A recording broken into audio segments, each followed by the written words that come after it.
유대 전승에 나오는 설교로 유머로 설교를 시작하도록 하겠습니다. 시내산에 올라간 모세가 40일이 지나도록 내려오지 않자 백성들이 무슨 일이 일어났는지 몹시 궁금했습니다. 그러던 차에 모세가 드디어 내려왔습니다. 모세는 좋은 소식 하나가 있고 나쁜 소식 하나가 있는데 어느 것부터 듣겠냐고 그렇게 물었습니다. 그러자 백성들이 좋은 소식부터 알려주십시오. 그렇게 말합니다. 그래서 모세가 좋은 소식을 이렇게 말했습니다. 하나님께서 지키라는 계명이 수십 수백 가지가 아니고 겨우 10가지밖에 되지 않습니다. 하나님께서 주신 계명이 10가지밖에 안 된다는 그 얘기를 듣고 모든 백성이 안도의 한숨을 그렇게 내쉬었습니다. 그러면 나쁜 소식은 무엇입니까? 그렇게 물었습니다. 그래서 모세가 나쁜 소식을 이렇게 말했습니다. 간음하지 말라는 계명은 끝내 빼지 못했습니다. 이것이 못내 아쉽습니다. 웃으셔야 되는데 1부 때와 마찬가지로 안 웃으시는군요. 물론 유머이지만 동서고금을 막론하고 많은 사람들이 불륜에 노출되어 있고 간음은 인류의 보편적인 현상이라는 것을 알 수가 있습니다. 자, 드디어 문제의 계명 앞에 다다랐습니다. 10계명을 설교해야 되겠다. 그렇게 마음먹은 날부터 이 7계명을 어떻게 설교해야 될까 몹시 고민했습니다. 왜 그럴까요? 성적인 문제를 공공연하게 거론하는 것이 쉽지 않기 때문입니다. 남녀 간의 성 문제는 지극히 개인적으로 여기는 사적인 영역이다. 그렇게 생각하는 사람들이 많기 때문입니다. 그런데도 하나님은 이 당혹스러운 주제인 성 문제마저도 직접 다루고 계십니다. 성 문제도 말씀하십니다. 그러면 우리 모두는 이 계명 앞에서도 서야 합니다. 이 하나님의 음성을 들으셔야 합니다.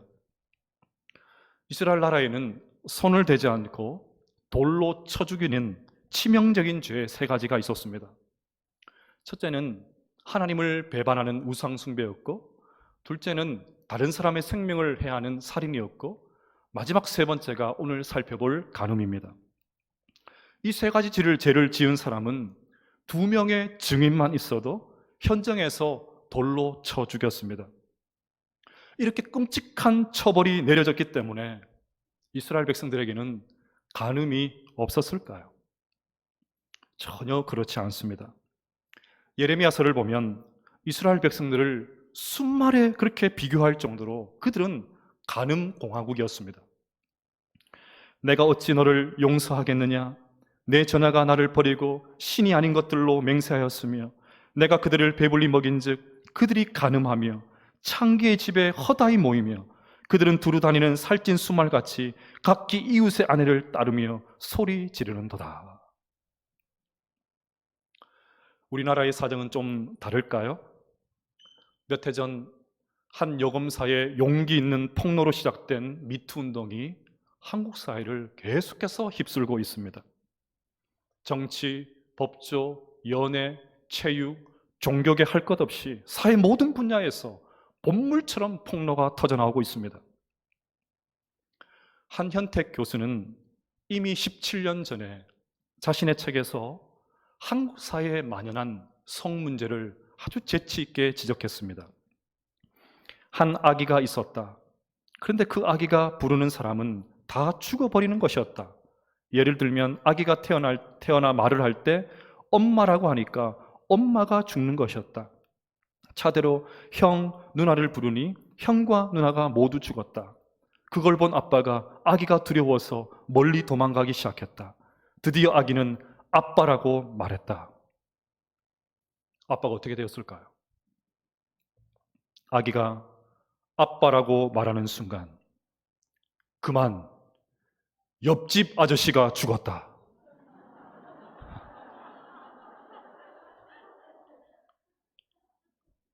그러면 교회 사정은 좀 나을까요?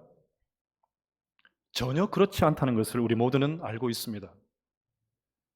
제가 존경하는 이재철 목사님이 은퇴하시기 전에 SNS에 올려서 화제가 된 설교가 있었습니다. 영상에서 목사님은 이렇게 설교하셨습니다. 한 여인이 보낸 한 맺힌 사연의 편지를 받았습니다. 서울 시내 모 교회를 대를 이어 섬기고 있는 그 여인의 남편도 같은 교회의 장로였습니다.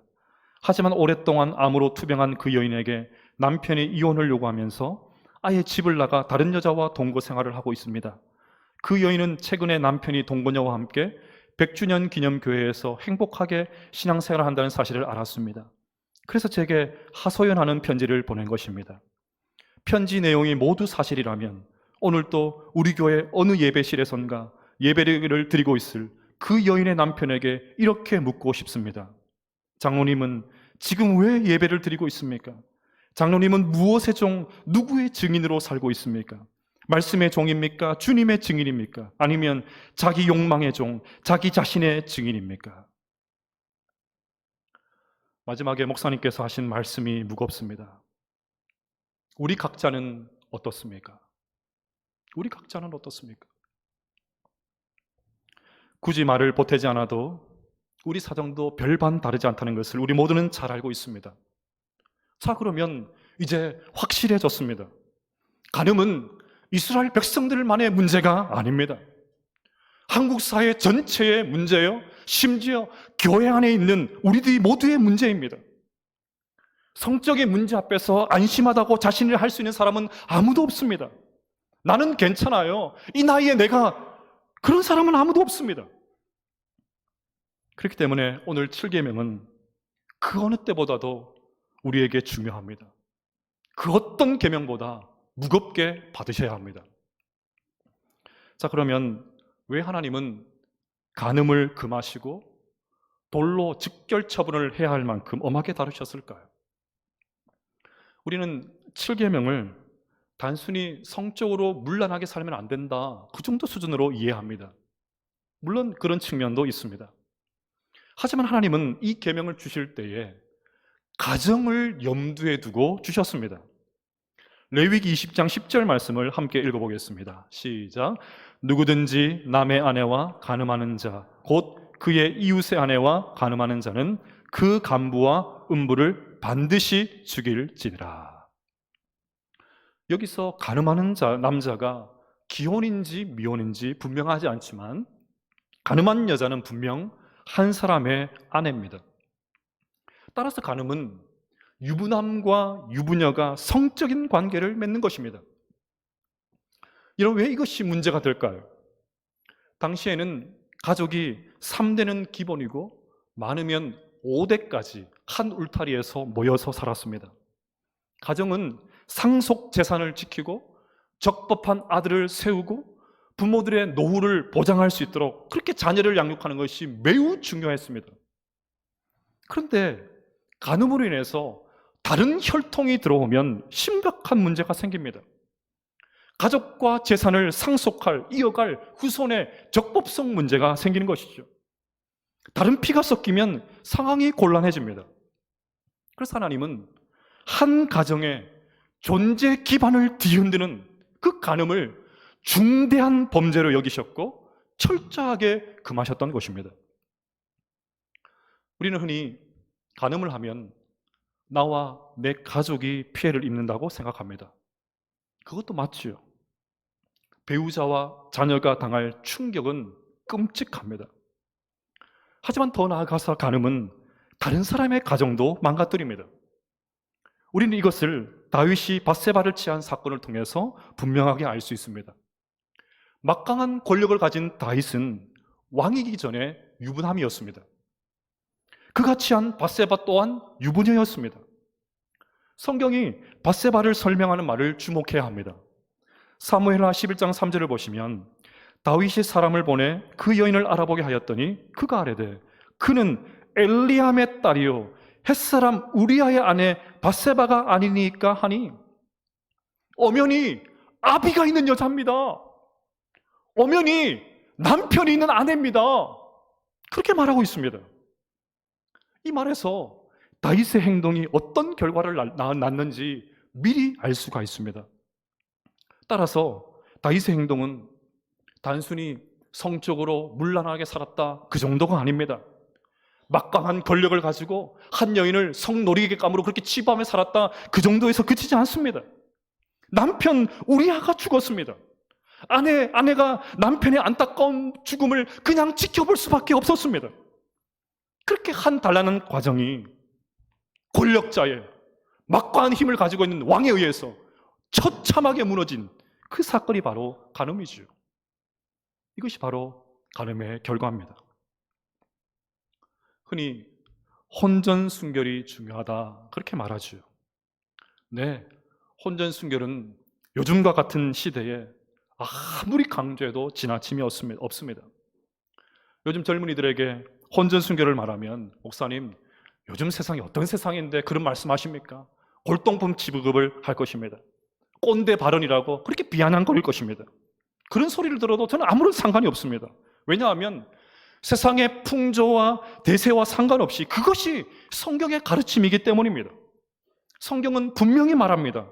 이러므로 남자가 부모를 떠나 그의 아내와 합하여 둘이 한 몸을 이룰지로다. 성관계는 결혼이라는 울타리 안에서 이루어지는 것이 성경의 가르침입니다. 어떤 목사님이 이 부분을 설교하시면서 이렇게 성토하시는 것을 본 적이 있습니다. 이 말씀에 다른 주석이나 다른 설명이 필요합니까? 이해 안 되는 부분이 있습니까? 저도 여러분에게 묻고 싶습니다. 다른 설명이 필요하거나 이해되지 않는 부분이 있습니까? 성경의 기준은 너무나도 분명합니다. 성관계는 부부관계에서만 허락된 것입니다. 그래서 저는 예전에 청년들을 지도할 때에 자주 진지하게, 아주 엄하게, 아주 분명하게 이렇게 말했습니다.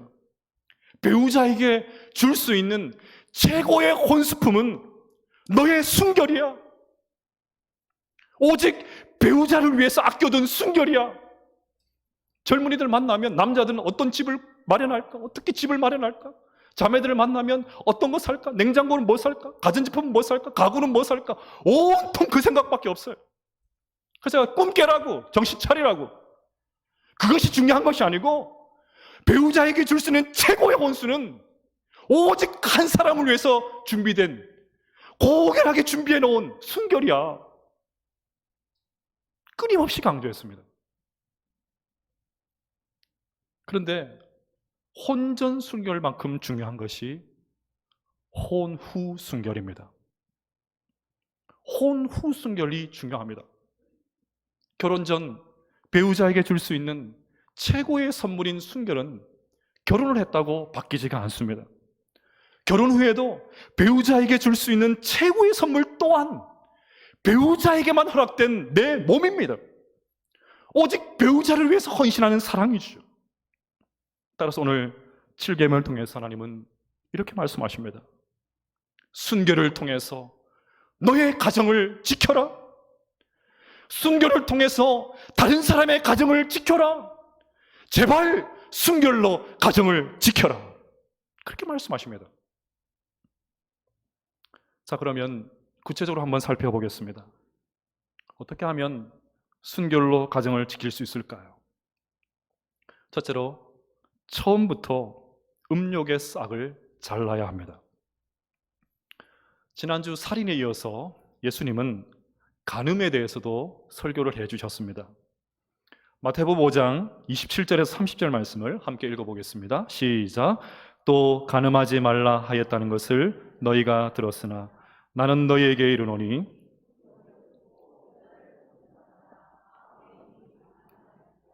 만일 내 오른 눈이 너로 실족하게 하거든 빼어내 버리라. 내 백체 중 하나가 없어지고 온몸이 지옥에 던져지지 않는 것이 유익하며 또한 만일 내 오른손이 너로 실족하게 하거든 찍어내 버리라. 내 백체 중 하나가 없어지고 온몸이 지옥에 던져지지 않는 것이 유익하니라. 아멘.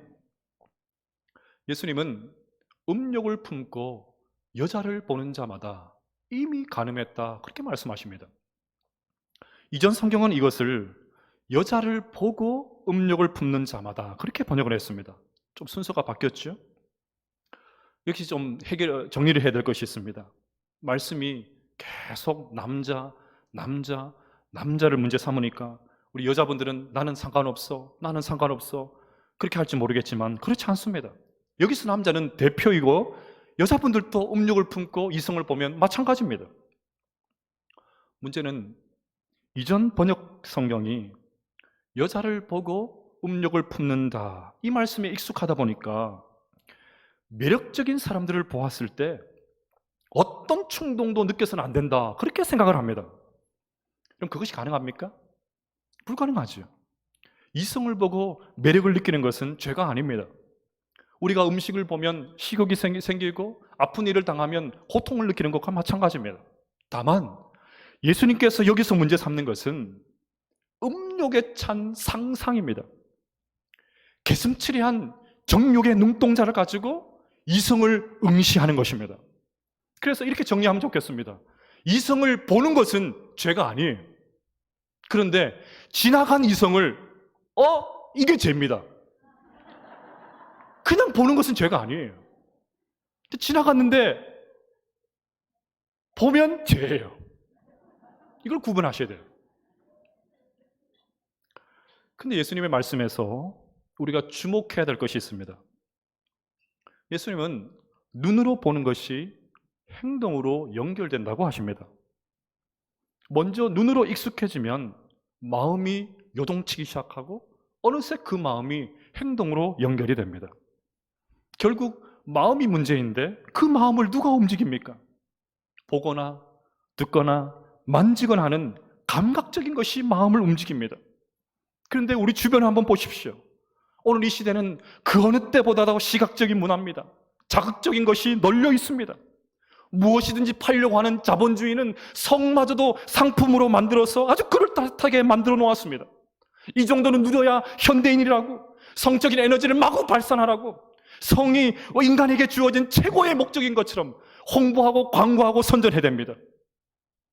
노골적인 성적인 표현을 담고 있는 영상들이 여과없이 우리 눈앞에 펼쳐지고 있습니다. 음란물의 홍수시대입니다. 그런 음란물에 노출이 되면 될수록 음란한 마음이 생기고 결국 그 음란한 마음이 음란한 행동으로 이어지게 됩니다. 그래서 예수님께서 가르쳐 주신 방법이 무엇입니까?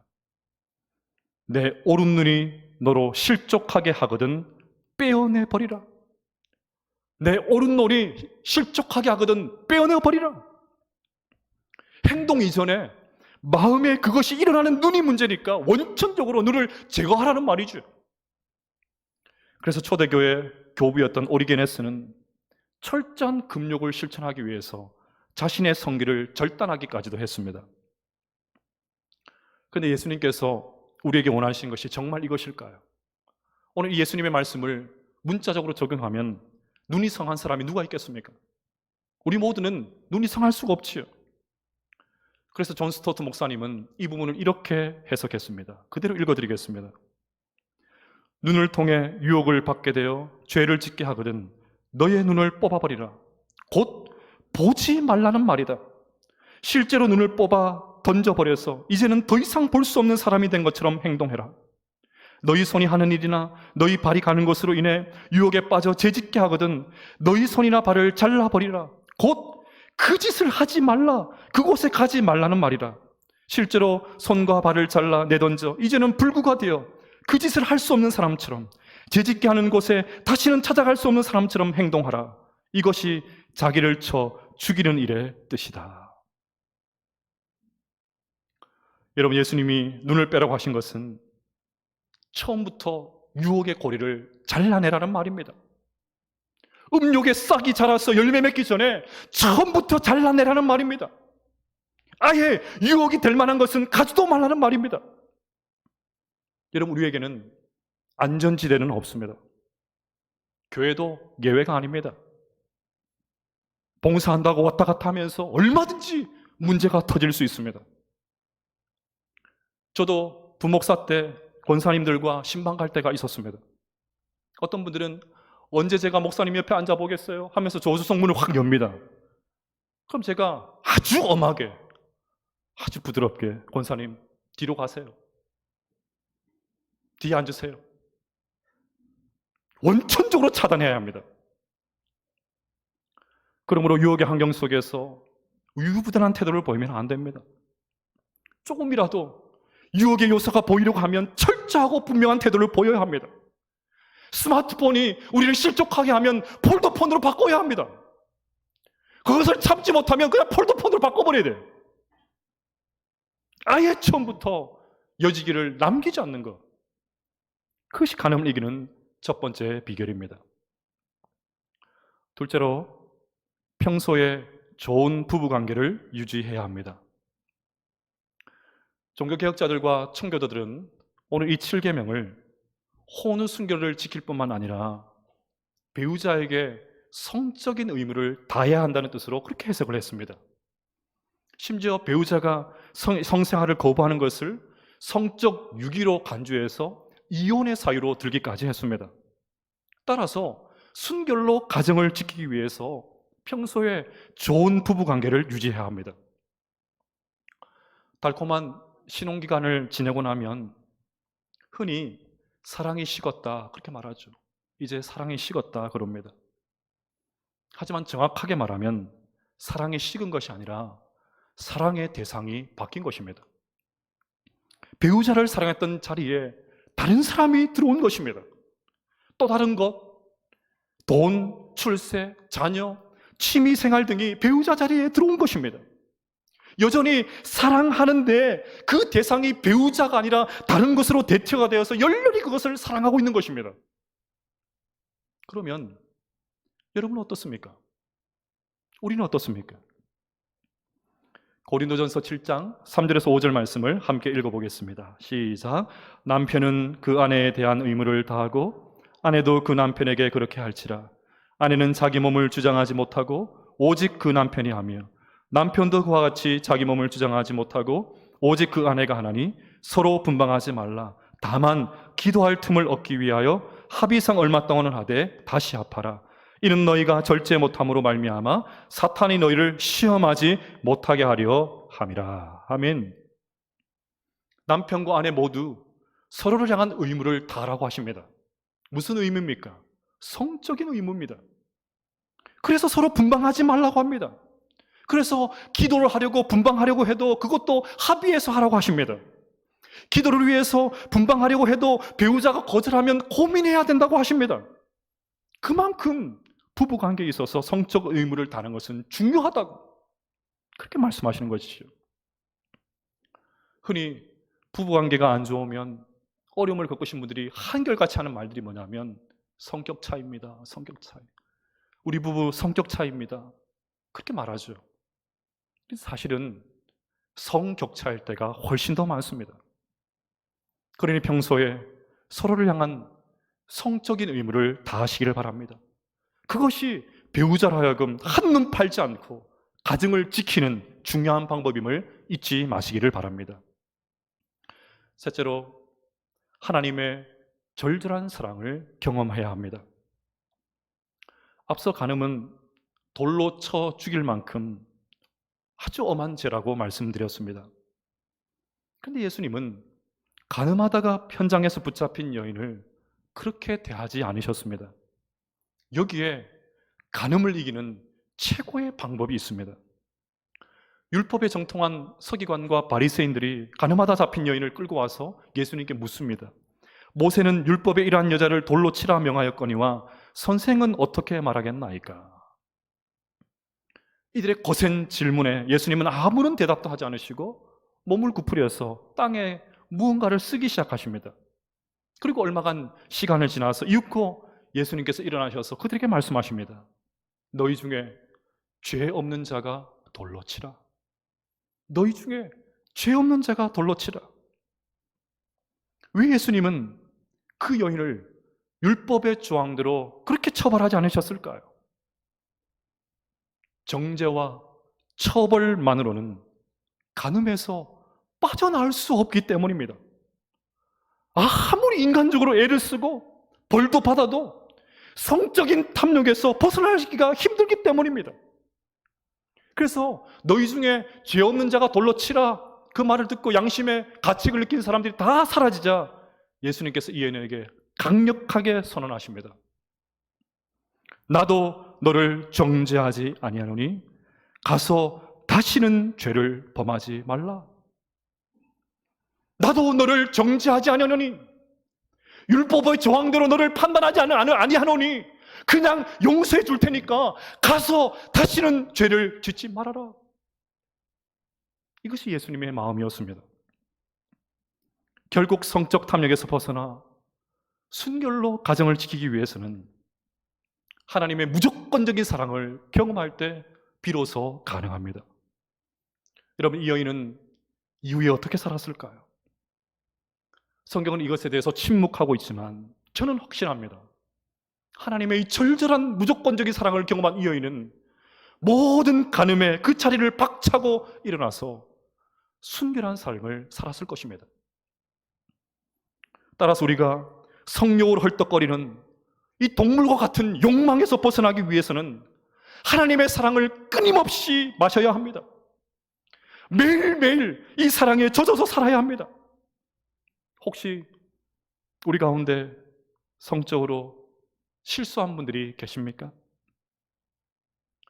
예전에 저지른 불장난으로 인해서 죄책감에 시달리는 분들도 계십니까? 두려워하지 마십시오. 실수했어도, 그것이 성범죄이다 할지라도 우리는 얼마든지 그 자리에서 새롭게 시작할 수 있습니다. 하나님에게는 언제나 두 번째 기회, 플랜 B가 있습니다. 하나님이 용서하지 못할 죄는 없습니다. 내 속에 음란함이 깃들어서 죄를 짓고 실패했다 할지라도 하나님을 의지하고 하나님의 능력을 바라보는 사람들은 하나님께서 새 힘을 베풀어 주실 줄로 믿습니다. 이런 측면에서 저는 예수님의 족보에 4명의 여인이 나오는 것이 너무 은혜가 됩니다. 유다의 며느리 다말은 자신의 시아버지와 부적절한 관계를 맺고 자식을 낳았습니다. 라합은 기생이었습니다. 다윗의 증조모 룻은 재혼한 사람입니다. 바세바는 또 어떻습니까? 다윗이 그의 남편을 죽이고 탈취한 여인입니다. 그런데도 하나님은 이런 여인들의 굴곡진 인생을 하나님의 뜻을 이루는 하나님 데 사용하셨습니다. 그리고 당당하게 그 여인들을 예수님의 족보에 올려주셨습니다. 사랑하는 여러분, 하나님은 오늘 간음은 우리 자신뿐만 아니라 우리와 이웃의 가정을 파괴하는 무서운 죄라고 말씀하십니다. 순결로 가정을 지키라고 말씀하십니다. 성의 문제 안전지대는 없습니다. 나는 괜찮다고 자신하지 마십시오. 처음부터 음욕의 싹을 잘라내고 평소에 좋은 부부관계를 유지하고 하나님의 절절한 사랑을 매일같이 경험하시기를 축복합니다. 그리하여 순결로 우리의 가정을 지켜나가는 거룩한 주의 백성들이 될 수 있기를 주님의 이름으로 축복합니다.